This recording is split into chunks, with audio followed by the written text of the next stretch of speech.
Yeah, Allison, we've got three waves that we're watching, but really only one is the main concern, of course, and that's Tropical Storm Ida. The other two's out there in the Atlantic will recurve, and they will not be a threat to land. But I tell you what, this one will. Hurricane hunters have been out there. They are basically finding a stronger system. Winds as of 11 a.m. are now at 65 miles per hour. It's moving to the northwest at 15.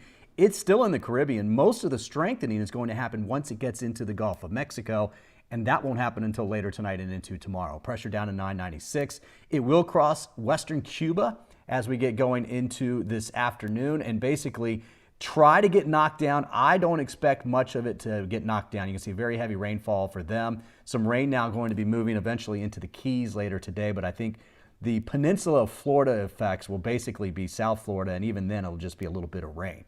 So here we go with the forecast track. The winds right now are highest in the Florida Straits and then, of course, right around the center on the other side of Cuba. Those winds will be increasing. Look at this. By the time we get out to basically tomorrow afternoon, 105 mile per hour Cat 2.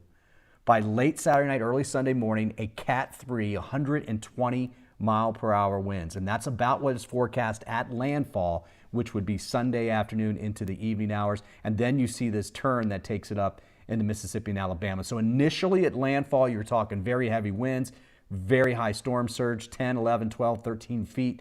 And of course, heavy rainfall, but that rainfall will also extend up into Mississippi and Alabama. Really good agreement with the models on this, so I don't expect too much movement. Maybe a little bit further back towards the west, which would actually be a little bit better thing for New Orleans, but right now it's just southern Louisiana, and it does include New Orleans that really is going to take a hit from this.